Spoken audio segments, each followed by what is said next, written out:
Hello, everybody. Thank you, guys. All right, let's get started. So we had an incredible weekend.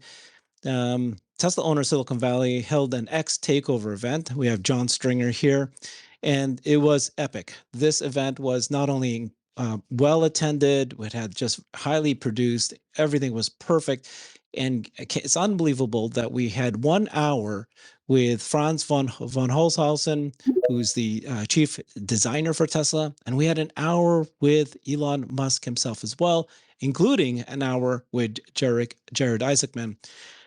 So this was just epic, and I wanted to ask everybody what you guys heard from those conversations, those interviews, because for my mind, there was a number of things that came out here that we hadn't known before. The big one for me, of course, is Elon referring to the Robotaxi as a little mobile lounge. We heard Franz referring to the way that they do their design is always, form, function implies form. And that's how he got the Cybertruck. And if you give that some thought of what he might mean about Robotaxi, and he referred to, we already do kind of being driven around autonomously in that sense by going on a plane or a bus or a train, being Ubered around. He used that as his design goals.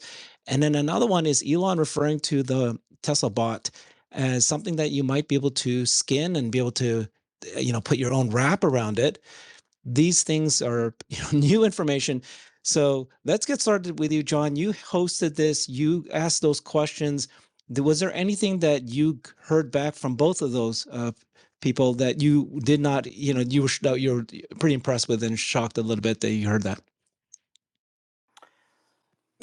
Yeah, I think I mean there was just so much. I mean, I'm actually glad you kind of gave that voiceover because from a logistics standpoint, your mind's just kind of all over the place, and then you're kind of just like living in and out of these conversations. But yeah, thank you first off for having me up here and for also spending your time away from your family and your weekend just to come up to this event because this ended up, being, way like I never could have dreamed anything like this a year ago, and it just ended up being such a magical and a total vibe experience. And so, I think, when you think of just all the stuff that Elon shared, I think obviously some of the stuff, from a personal standpoint, I was really excited to get the FSD update on the Cybertruck. Again, we all know that this is gonna potentially take a little bit longer than we all thought. 2 to 4 weeks, which probably means a couple months. But I think, as you pointed out, right, I think really the future of this robotaxi is going to be what continues to really just be whether or not this company is worth something or nothing, right? I mean, that's really like even when I interviewed him 2 years ago, he said that ultimately Tesla's valuation is based on whether or not they solve FSD. And obviously, things have kind of developed a little bit more than that because of the robots. And really, even some of the thing that he talked about is really like, you know, these robots are going to literally be able to do, all of the mundane and monotonous things. And who's not going to want one of these robots? And that's the thing. Obviously, it's probably going to come down to an affordability thing. But the reality is that, you know, th- you know, the ability to sell these robots with Tesla is just like the total addressable market is really unlimited because you talk about companies to personal homes to you can name it like fast food, like pretty much everything you can think of. The robots are going to have a complete impact, and then you throw in the fact that they can do robo taxis, and really, as you said, right, these robo taxis are going to literally be um, what is it like? Literally, what was this like a mobile lounge? And I mean, that's really what this is all about. And it's again, it's crazy. This is stuff we knew about, at least personally. Like I thought about years back, but just to see that we're marching towards this 10-10 date. More is going to come there. Obviously, The great thing about him, even when you asked him some of those pointed questions about developments on the Robotaxi, he always like kind of makes a joke out of it. So that was cool. But this is all stuff we've known and waited for. It's kind of like potentially some of the unveiling of stuff that we knew in the past about. That these are computers on wheels or an iPhone on wheels, and really a robot on wheels. And so this is, it's a very exciting time for Tesla, really for their future. And Elon continues to reiterate what they're marching towards, what the focus is, and just how big of a moment in history that this is. Like when you think of, and that was another big point that he made. When you think of the big moments in history, this is Robotaxi is going to be one of them, along with robots. And so those were, again, those were the things that probably stuck out the most to me that I'm most excited to see as we kind of go into these upcoming months, as we kind of like get ready for the Robotaxi event that's going to happen on 10/10. But it was an incredible event with the community. I'm super thankful of how it turned out. Definitely still living, just salivating over everything that happened, and so grateful that you all had a great time. So, Yeah. but those are the things that stuck out to me. Thank you, John. Yeah, very much. I'm still on a high as well. You did a masterful job of conducting both those interviews. And of course, the whole event was great. Thank you, John, for calling out Amy and Alexandra. And Elon actually waved at Alexandra. So thank you for doing that. Alexandra, did you hear when Elon said little mobile lounge? So Oh, no. You're not going there. You're not going there. If you go there, I tell everybody in what a state you were on Friday. Okay. So, everybody who wants to know in what a state Herbert was on Friday, please respond with a heart, and then we'll see whether there is a lot of demand. See, there's no demand. There's only Xander who wants to hear how drunk you were. Okay, so let's go on Sat. Sat was there, so he knows. So all this to say that he may have talked about a mobile lounge as the future of transportation, but he didn't say that the cybercab is going to be a mobile lounge. So I maintain it's going to be a two-seater and maybe a van, so whatever, but this is not yet a living room on wheels. Or what you call a London cab, right? That's what you call it. It's not going to look like a London cab. There's no way. Okay. Anything that you heard when you heard either Franz or Elon that was interesting to you that you hadn't heard before? Franz gave me a lot of comfort, but I don't think there was really much new. Correct me if I'm wrong, but I felt that he makes me happy because he's so dedicated to his mission. I loved how he talked of Elon being the leader. It's a word that people don't use a lot anymore. Leader is always, people feel it's too strong or whatever, but Elon really is Tesla's leader, right? That's why we're fighting to make sure he is happy and staying. And I like that he used that word. His catchphrase is always, "I can't tell you about the next model. It's the one I'm working on, and I love it, and whatever." But you don't get much out of him, so we just have to wait on another 2 months, 2.5 months. Elon was interesting. Elon was interesting on a lot of levels. For SpaceX, he sort of narrowed it down to the next Starship launch end of August. I think that was new news.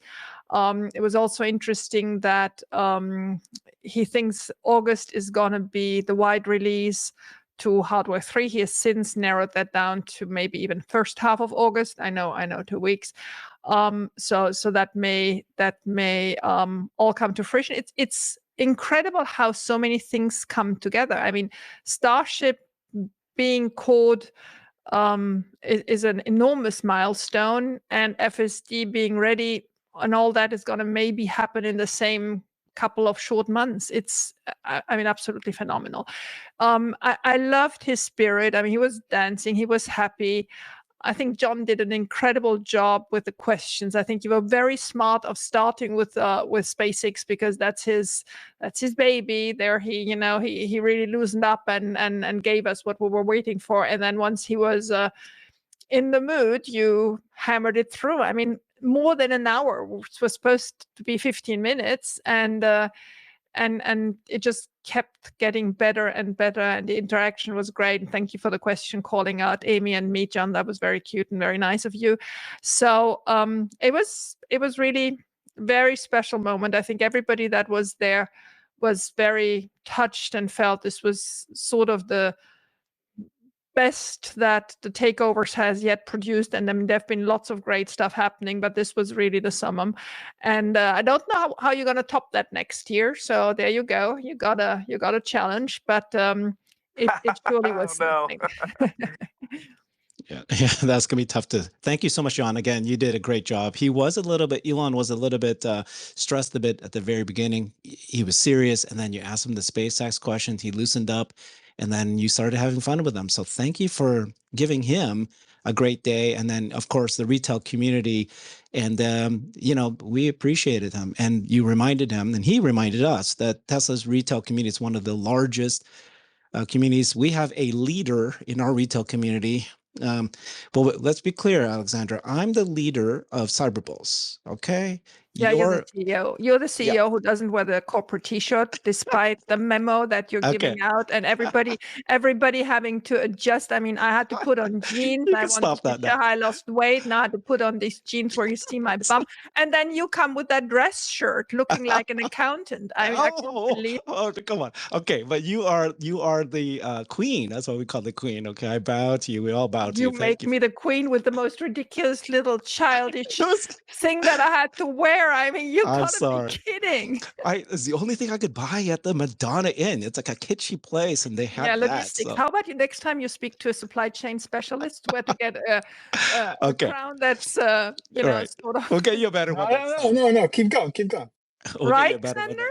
Right? Yeah, he's trying to cut you off. He's trying to change the topic. No, we're not changing anything. There I was with my jeans that I didn't want to wear, this T-shirt that I wore because you obliged us to wear it while you were wearing your damn shirt, and then you give me this ridiculous crown, and then I was like, okay, I better put it on, and I put it on, and now all these pictures are out there. Doing my best. Okay, well, all right, Jeff Lutz, Mr. Incredible, did you hear Little Mobile Lounge? So come on, you must have changed your mind as well, right?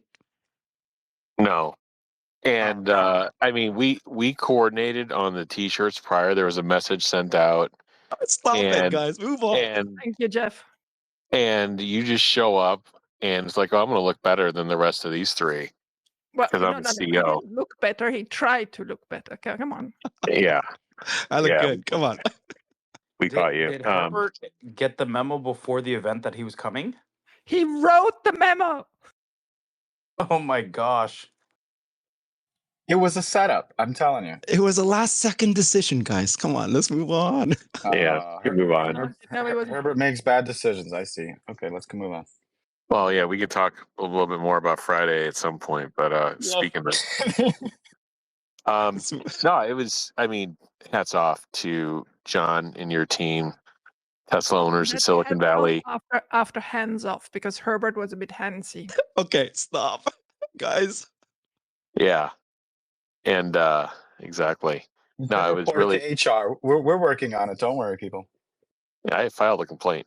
Anyway, no, it was. I mean, I'm not going to repeat what was said, except to hats off to John, you and your team for organizing that event and really pulling it off with the speakers and the right content. It's really like getting.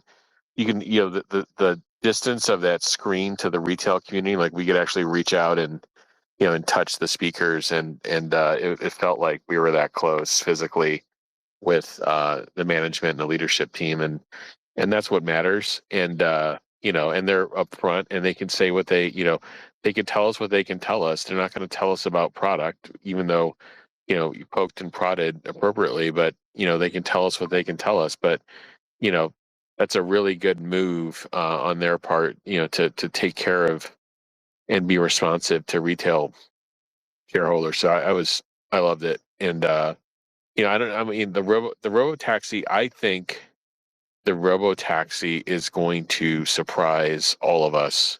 It's not going to look like some 1950s London cab. But I think it's going to be utilitarian. It's going to be very sharp. Like you're going to want to be seen in it, and I think that's what they're working on, and I think that's why they're maybe this one of the reasons for this last minute change, and they're kind of obsessing over the industrial design of it, which is interesting, given the form and function of it's going to be so um, amazing. So yeah, I think this is just a super busy time for the company.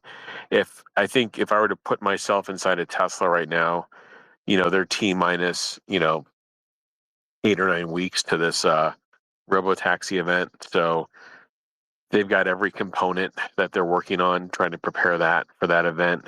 They are, I would guess, in full-on final engineering phases for these first half 25 cars.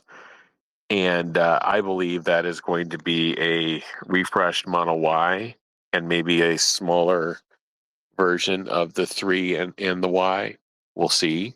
But I think they're well into the final phases on that and getting ready for ramp up on that. And of course, the work going on with the bot. Of course, the work going on with the 25K platform. And then, FSD, I just got 12.5.1. I'm going to take my first drive here shortly. Looking forward to that. I know that's going wide, and everybody talked about the Cybertruck and Hardware 3 coming. So the company is just, it's at a kind of at a big inflection point. I think the way it's being perceived now, I just put a post out. I was surprised. I was listening to the Microsoft earnings call, and they talked about 10,000 seat licenses. I want someone to correct me if I'm wrong, but they've sold 10,000 seat licenses for Microsoft Copilot. That's 10,000 people paying $30 a month. I mean, somebody go in and correct me if I'm wrong, but anyway, this company was anointed as an AI company, and they've been What's a seat license? Wait. Educate me. Well, I believe the way to take it is that there's 10,000 customers that have bought and are using Copilot. But let's see what the numbers are. Just so you know the backdrop. Up to this point, they have never broken it out. So it has been in production and it has been in shipping for quarters, and they've never told the number. Much like Tesla is not, they've been all over the place with the FSD, but they have told us the number before.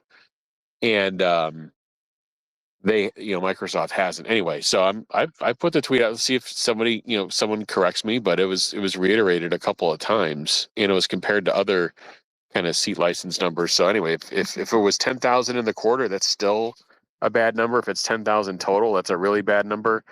I mean, I don't understand that. But let's see what it comes out. Just the point is Tesla is really, really rapidly moving. If you look at the change in performance, like we had this analyst that drove, I guess, 12.36 and said he had a problem, and he's corrected on Bloomberg, like, hey, that's like 2, 3, 4, 5 weeks in AI is like a lifetime, and so this is moving really quickly. I think Tesla's really excited about where they're at with 12.5, and it looks like these final features are going in so the car can reverse and get out of situations and really handle those final few feet. So I think we're at a pretty exciting time for the company. And then finally, I liked that in the second quarter earnings deck, they reiterated what they announced in the first quarter, which was we're taking our capacity way up next year. I know people have been arguing with me back and forth of like, they didn't say it was next year. Of course they said it was in context of 2025. And they're taking their capacity up. And when Tesla's a history of when they take their capacity up, they use about 80% of it or more. So they must know something, either with these, again, new interim vehicles and maybe the combination of they would have solved FSD supervised and moved on to FSD unsupervised. And it kind of goes back to the Elon comments in the interview this weekend of, that could be a cat sitting there, but what if that cat could pick up a cane and sing and dance and so forth? Well, if you're 3 and Y and, all the other vehicles are now driving themselves, sales could be meaningfully different, and we have the rate backdrop. So that's what I'm kind of looking at. I'm glad that they reiterated that huge jump in production and that huge increase in capacity. I think that's very meaningful, and I think Wall Street's sleeping on it. Yeah, so the other thing that Elon did was he continues to actually do calculations. And in this interview, he said, if there's 20 billion bots, both humanoid as well as, C3POs and R2D2s, $10,000 a bot, then you're going to get to $200 trillion. He talked about that. He talked about how Robotaxi is going to be the greatest impact to society. So, Xander, whenever we hear that from Elon, nothing happens. Nobody in the market, no Wall Street folks react to that. They just, it goes right over their heads. Shouldn't they at least, like it's a call option, give a probability to it? But if it's such a huge number, like 200 trillion,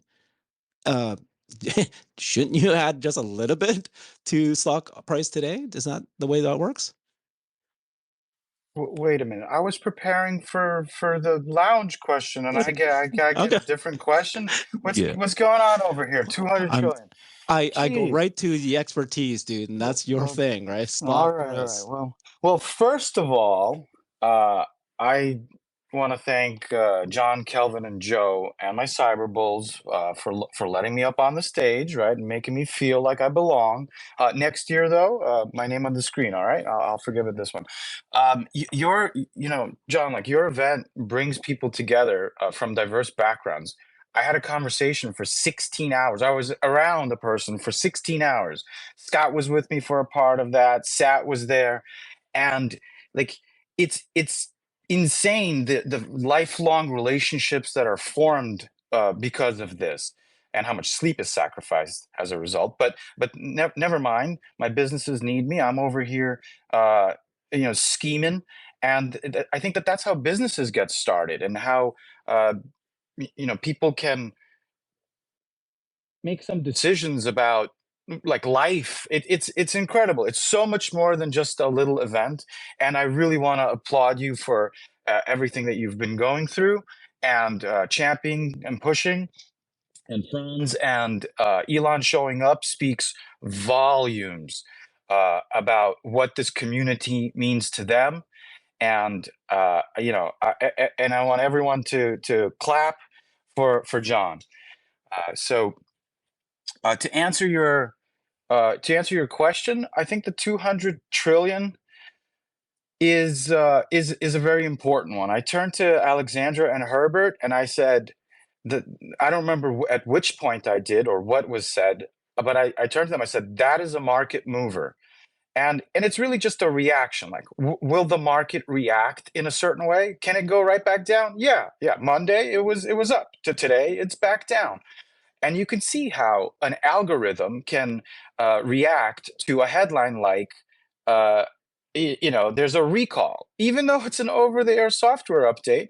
So I tell myself, note to self, I posted about it, buy puts, because I thought about it in the morning and I didn't. But then we moved down $10, and that is how money is made. But, it's not all about money. So I just think that you're absolutely right. 200 trillion is a huge number, and you heard him flub it and do the math wrong and say it's 20 trillion, and then he caught himself, and I thought that was really cool when he says that he has no idea, like people have no idea how big these numbers are, and they get bananas. Even he can't believe it. And I think to see someone that thinks like he does react like that and make that kind of calculation error, it's adorable. And I love to see him smile. You're right. He was a little stiff in the beginning, but he had to change gears from whatever was happening in his mind to being present and and conduct, reacting to the interview. I'm not sure if I'm answering your question, but Yeah. those are my thoughts. That was great. Perfect. Thank you.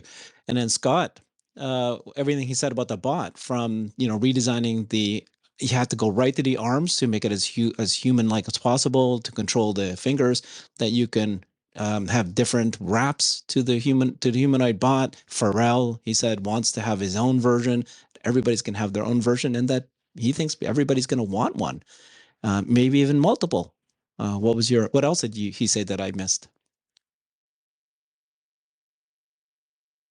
Oh, well, yeah, first I want to say thanks again to John and Joe and Kelvin also for making me feel like a rock star for like 3 days. And now I'm back to normal life. And I am riding right now in my mobile lounge right now. So That's not a lounge. Yes. Well, to me, it's going to be a lounge for like 3 days right now. I'm almost entering Texas from New Mexico. So, so yeah, it was absolutely great. One thing I want to say is that John was a little bit disappointed in what they were able to raise for charity. Go ahead and post up. I'll make sure to hit the goal that John wants to make, because I mean that's really important. It's about the community. And again, shout out to Xander. I'm not sure how many of those 16 hours we spent together with you and Saad, but it was a rather interesting dinner. But yeah, to get to the point is that Elon. I mean, I guess if you contrast it, Franz is extremely disciplined in his messaging. You cannot bait him to kind of go off script. And I don't think it's because he's been told you can't say this or that. He's just disciplined by nature, which means that runs through everything he does, including the design of vehicles and everything else. And that's what makes me feel so good about Franz, is that when you see this little glimpse of how he's able to behave, he never goes negative with anyone. You give him the opportunity to say something negative about the competition, and he won't. He always turns everything into a positive message, and that tells you that that's something that's going to end up in the products that he designs. There's going to be discipline in his products. They're going to work right. They're going to be thought through very well. Elon also tries to be disciplined, but every now and then he lets the cat out of the bag. And if you remember, a couple months ago, someone had just posted some innocuous thing about humanoid bots and Optimus, and somewhere in the replies, Elon says, "Oh, and by the way, the next gen bot, or the next version is going to have 22 degrees of freedom." And it's like, well, wait a minute, where'd that come from? Why today of all days does he want to bring it up? Because Elon was giddy about what he saw, and he could not contain himself. And then other people would jump in on the comments, and he said, "Oh, and by the way, we're going to move the actuators into the forearm." And that was it. We didn't hear anything more about it, except at the shareholder event, where he said it would be able to play the piano, and we were able to guess kind of what those 22 degrees of freedom would be. But then he really went into the detail on why that's there. And so he exposed a lot about the thinking, because he says when you start to look at the human body and how nature has come up with these solutions, you realize the actuators have to be in the forearm and everything else. He wasn't just telling us about the forearm. He was telling us about the entire Gen 3 bot. They're not just thinking about what do we have to do to make the hand more like a human. He's telling us, what about the hip? What about the torso? What about the neck? What about the shoulder? I'm expecting it's going to be very different, but they're not saying much because he is being disciplined there, because he still wants everyone to look at the Gen 2 Opticon that they sent to China as if that is what you should be designing around. That's not going to be what we see in the end of the year. It's going to be a little bit different. Wonderful. Thanks, Scott. I'm going to come around because Jeff talked about how the bot and supply chain of those very special, they're not actuators, these tendons, he called them, that are in the arm, no one else can create that. But let's get with you, Sat. Share anything you found interesting about those speeches. You cannot say anything at all about Friday. What happened on Friday stays on Friday.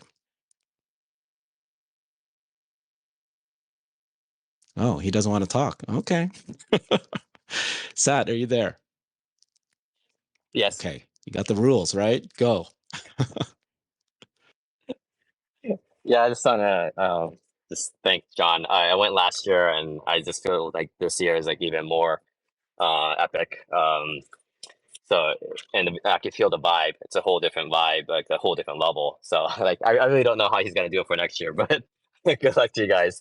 But yeah, it's just really seeing the community come together, especially after all that Alexander did. and the retail investors. So I feel like there's this cohesiveness that came in.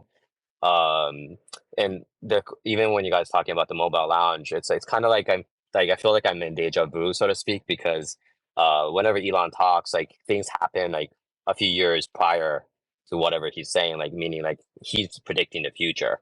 And I had a friend who was in the graduate program, and it was a pretty new graduate program about transportation, master course at none other than the Art Center Alma Mater of Franz. And my friend had done a graduate program designing a mobile lounge kind of vehicle that was like a robotaxi. It didn't have a steering wheel, and the fact that Elon's talking about it now is kind of like deja vu for me. It's like, well, these student projects that typically are just kind of like a prototype theory kind of thing, and they kind of build it out with clay or wood or cardboard, it's actually become real, and it's actually becoming part of a production of a real company that's actually making real products.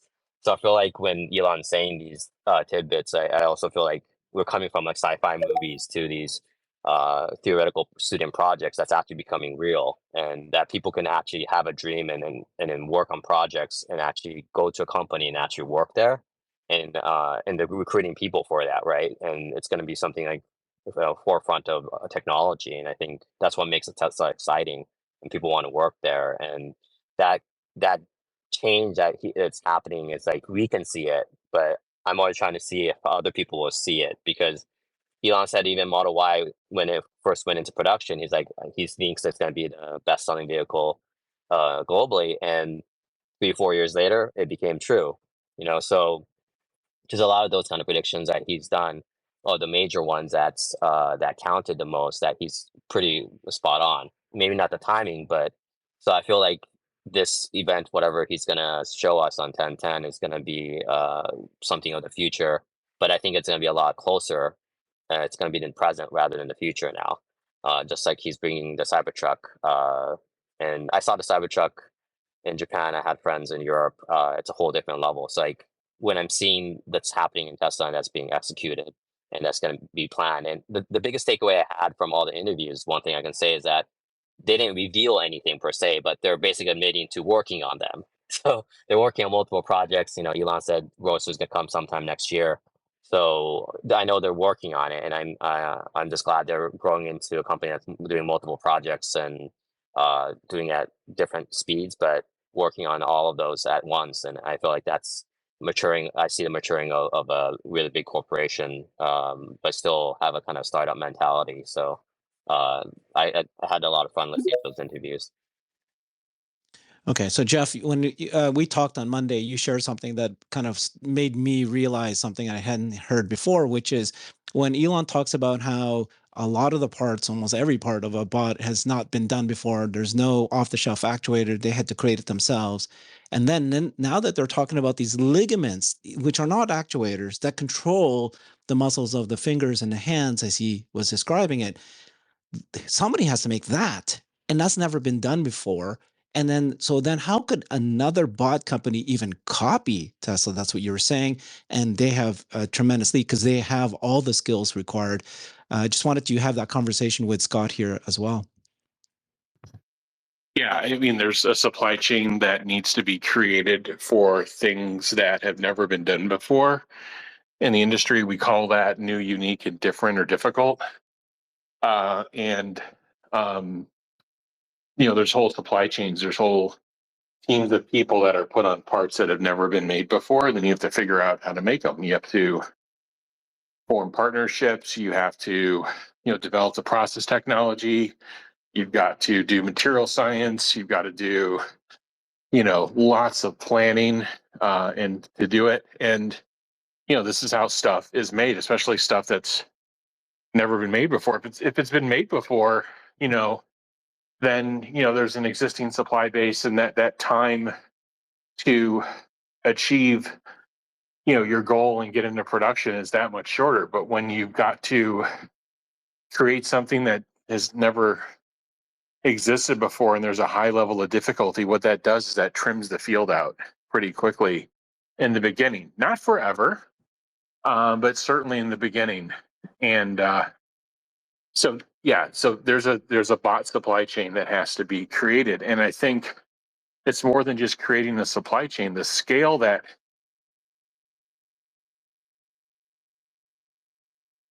Did we just lose you? Yeah, I don't hear him either. Yeah, neither do I. The scale that You back, Jeff, or not? no. Okay. Wondering what we do.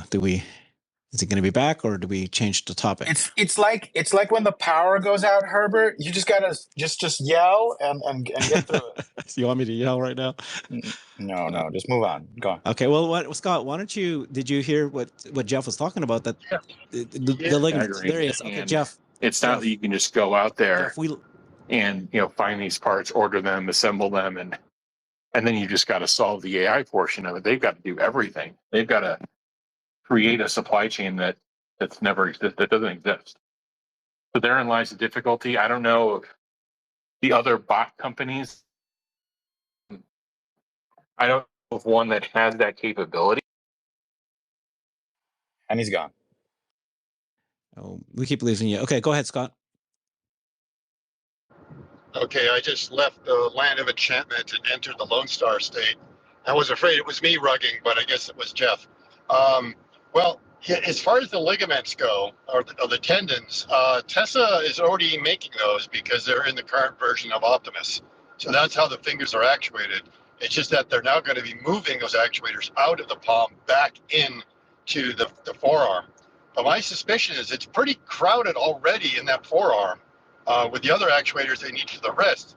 So the real breakthrough in the design might be how that actuator is actually built. It might be slimmer, have better torque, and then there's just going to be a selection of what those ligaments are going to look like. Do they make it out of material like Kevlar, which does not stretch at all, or is it going to be kind of woven metallic tendons where you would have a little bit of compliance in there, and that just from machine learning you're able to compensate for that. So those are going to be some of the questions, is what the material is going to look like. But I think the real thing is that they probably have another generation linear actuators that they're using that they'll be able to cram them in there, because when they added that extra degree of freedom, or let's say the 22 degrees of freedom to make the fingers open up, they've at least added one more actuator. So they're going from 6 to 7. They need to find room for those, plus the 2 that they already have for the wrist going, pitching and yawing, and the fact that they also have the whole wrist rolling. So that's going to be an interesting, unique design. It'll be very compact. Tells me that they probably are doing more just coming out Okay, it's hard to hear both of you guys. than what they currently have. Thanks, Scott. John, I wanted to ask you and I want to ask the panel this. John, when you invited Franz to come and he did the kind of the live stream there, I think you said and he said that he was in a Cybertruck. It did not look like a Cybertruck to me, even though it was grayed out, right? It was, you can't see it.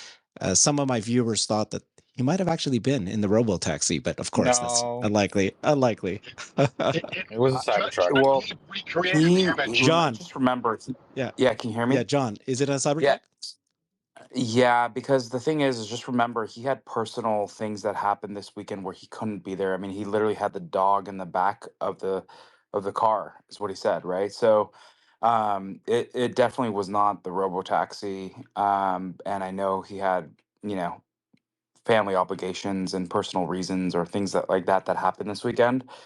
So that's definitely like what I think it is. Yeah.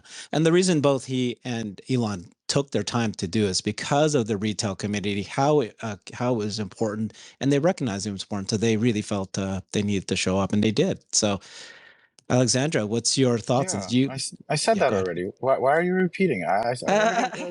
Speaks volumes. I think we need to keep saying it over and over because that's why they showed up, right? That's right. They showed. What did you say? Like them showing up was a vote for. Yeah, I mean, really, I mean, I definitely think they know obviously how not do they know, but the retail community is everything to Tesla. They've made that very clear. They ultimately both of those guys voted with their time. But also, I do want to state like our organization has built very close ties with Tesla over these past 6 years, and specifically Elon. no one, again, this time was supposed to be 5 minutes. It went to 15 and then a whole hour. We could have gone probably another hour. And I just wanted to be very respectful of his time because, I don't think that this will be like the last time, like I or potentially Kelvin, like we talk to him like in that type of fashion. So it's just, I think the retail community is everything. And that's why I wanted to end, the whole conversation with Elon on, because that's who was there. It was the retail investors. And that's ultimately, him thanking us for all of the support and everything else. So it was just, he knows the stuff that the retail investors are doing and how important it is to the organization, or it is to Tesla. Okay, Alexandra, do you want to talk about the things that the retail that you'd like to see that Tesla does, and what the retail community does next? Sure. So one of the things we're going to launch in the next 24 hours is a shareholder request to the board to consider the XAI investment. So look out for that. We're setting it up now. I'm having help from who, but she doesn't want to be named because that's all things are ongoing. But she's working on the text of the letter as we speak, and I'll bring that forward and set up a SurveyMonkey latest tomorrow. So that is to address XAI, and I already can tell you we will need number of shares you're holding again. I know nobody really wants to put those out, and I'm not looking at them, and Tesla's board is probably not looking at them. But for it to be legally correct, so that there is no suspicion of Elon having conspired to make us want this, which there is not, because as you all know, this was a shareholder demand. It has to be very properly filed. So that's coming out tomorrow. And then the next thing that's happening is on Friday, we're having the next hearing in Delaware, this time on the motion to reconsider January's preliminary judgment that the judge put out and that we think is now obsolete. So we'll see what happens there. I'm going to publish quite a lot of documents that I just downloaded from the Delaware court so that I can share it with everybody. And then since we're marching towards a new vote for this XAI, I think it's really important that we get all our ducks in a row again to be able to vote. Now, I know the US people mostly had no problems voting, but but the international people had issues, and even some US people had issues. So we're strongly recommending for people to register their shares with Tesla's transfer agent called ComputerShare. And in order for that to be interesting, we're trying to get the attention of Elon and the board to consider some special perks for those that register their shares directly with them.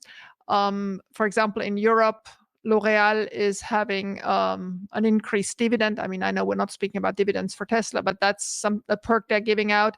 And then there are other French and European companies that give double voting rights, or that give reduction on their products, or invites to their events and whatever. So that's another big subject that we're trying to work out and get their attention. Probably send an official letter to IR to make sure they consider something good.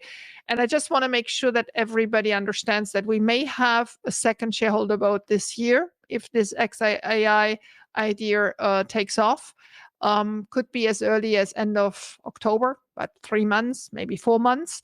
So if people want to make sure that they can vote by then, that's a good thing to prepare now. And then what about the request that Tesla has a representative for retail Tesla shareholders? You're right. I forgot that. You're right, Herbert. Thank you. So the other thing I brought forward already 2 months ago, and I keep on updating on it, is I really wish that we get a person in Tesla's IR department that is solely responsible for retail investors. I think there's so much to be done, and at the moment, I mean, Martin left, and Travis is great, has been formed by Martin, so I think he knows his job. But I just feel between giving institutions what they want and retail what we need, there's just so much to be done that I would love to have them recruit a dedicated person for us, for the retail people, so we have somebody we can address this to rather than always sending it to the highest instances. And so I posted this now twice. I will insist once per month to see and hope whether Elon picks it up at one moment or whether the board picks it up. But I think that would help all of us if we would have a person there that we can relay our ideas to and be recognized as retail shareholders. I mean, Elon said it in the speech at the X takeover, how proud he is of retail shareholders, and the Tesla is very special with having such a huge retail shareholder base. I mean, we're over 40% of the shareholders, and we're more than 10 million individual shareholders.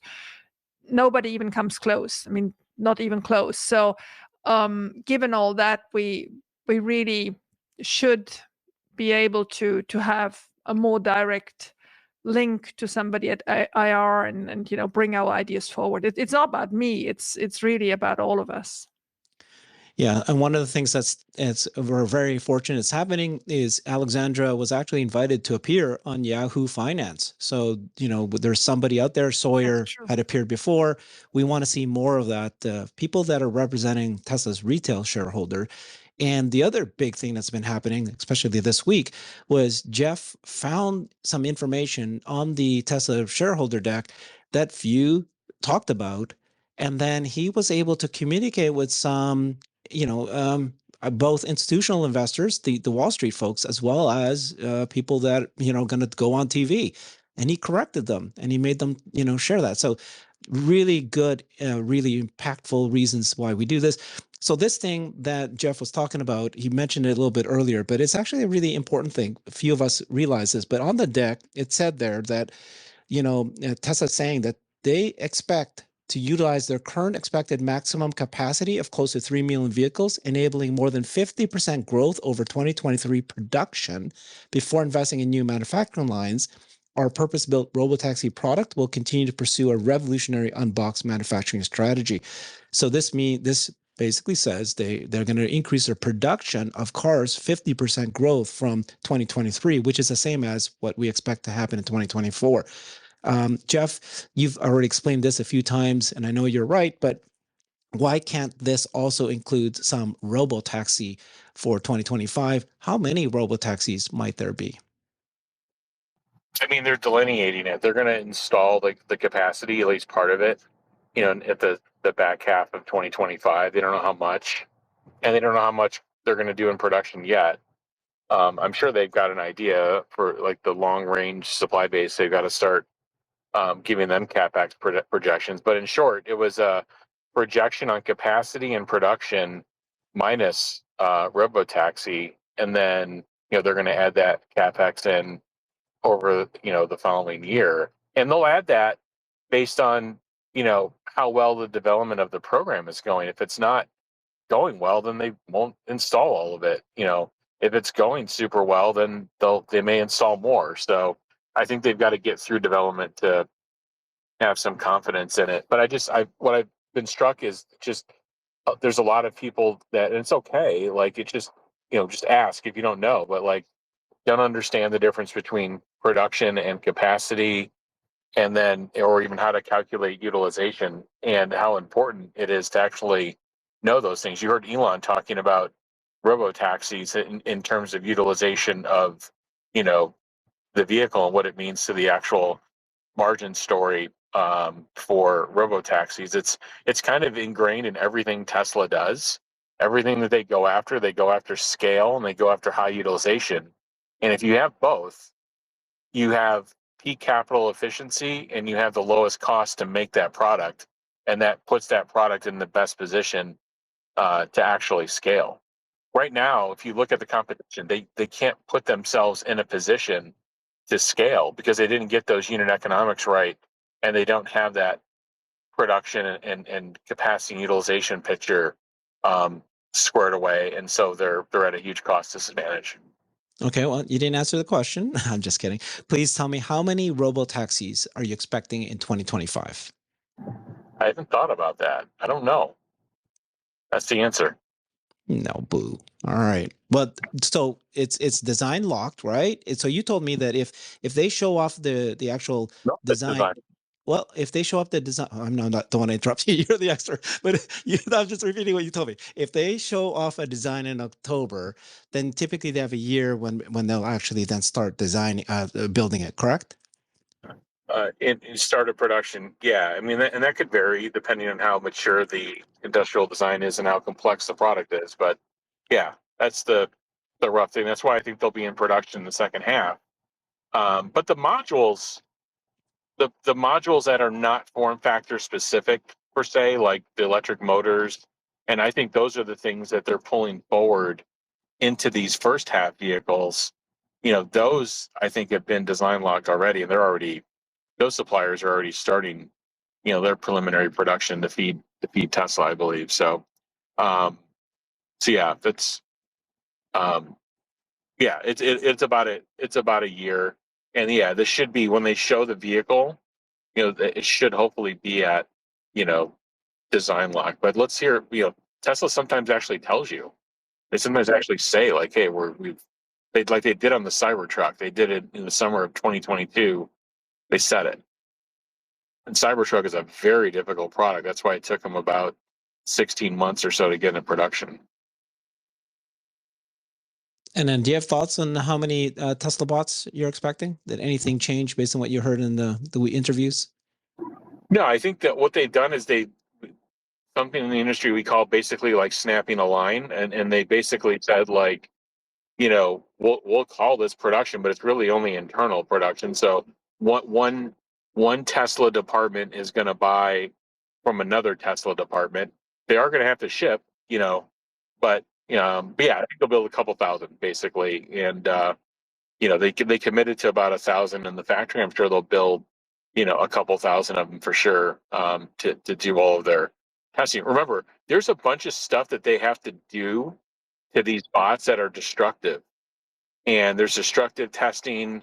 There's you know, and then they've got to really shake out this manufacturing line as well. So there's a bunch of builds that they're going to do, you know, besides the ones you actually see in use. There's a bunch of them they're going to have to destroy for liquid ingress testing or heat testing for um, you know, uh, all the extended bend testing, all the hyperextension, all kinds of things they're going to have to do on this thing. Sounds Okay. painful. Thank you for that. So one of the things I heard that Franz and Elon both said was that we are at an inflection point, that we are at a moment in time that everything's about to change. Franz referred to it like, you know, remember when, you know, when he was there trying to design the Model S for the first time, he's now here designing this whole new experience of autonomy for the first time. You got Elon just continue to say that the transition to autonomy, unsupervised FSD, is going to be the biggest impact to society, specifically the robotaxi, that robotaxi designed vehicle. And of course, he went off on talking about the bot as well, how just crazy that's going to impact society. Don't even know what, you know, what money means at that point. Does anybody here on the panel want to talk about that? Maybe Sat, you've been following this company since 2011, 10 actually. You know, is this another inflection point that we're here? Yeah, I think that's the part is that first it was Tesla Motors Inc., right? In TeslaMotors.com. They took away the motors, just like when Apple took away Apple computers. You see that change happening because Tesla is going to go encompass basically way more than just vehicles. And the second they took it off, it was already evidence.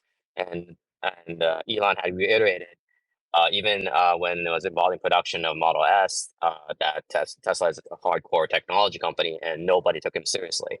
And so again, when every time he makes these big predictions and makes these changes and planning all these things, nobody takes note of it besides the people who are following him. And then, you know, now it's like it's Robotaxi plus the bots, so it's not even one iteration. Now it's two huge industries that he's tapping into, and it's you can't fathom like, oh, it was one computer per household. Now it's a computer per person or multiple computers per person, a smartphone and iPads and stuff, like now we have multiple per person, right? So this whole thing, like, oh, maybe we have one bot for the house. Like that's what's gonna, like, the images, like sci-fi movies, you have that one bot. No, actually, you're gonna have multiple doing different things. So what they're talking about is a completely different thing, and it's so out there that it seems like fantasy that's happening, but they're actually working on it, and they're actually talking about it, and they're making prototypes, and that change is really hard for people to understand. I mean, we already have people who don't even believe in the vehicle of the EVs right now. So like we're talking about like, oh, hey, we're gonna have bots that's gonna work in the factories, and I believe Elon said couple thousand or something like that for the factory, and then the next year probably around, uh, to selling to other companies or outside the company. So he is giving some kind of estimate and a timeline, and I always bake in some Elon time, but I think that's showing a lot more progress is happening because he's able to give some kind of timeline, even if he's going to be off a little bit here and there. But that means that they're actually working on something that's real, and I don't think people can understand that quite yet. Yeah.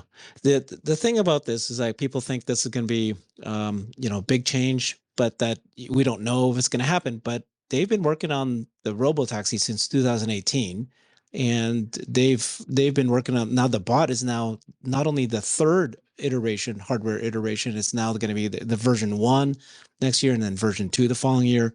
So if they've made some progress there.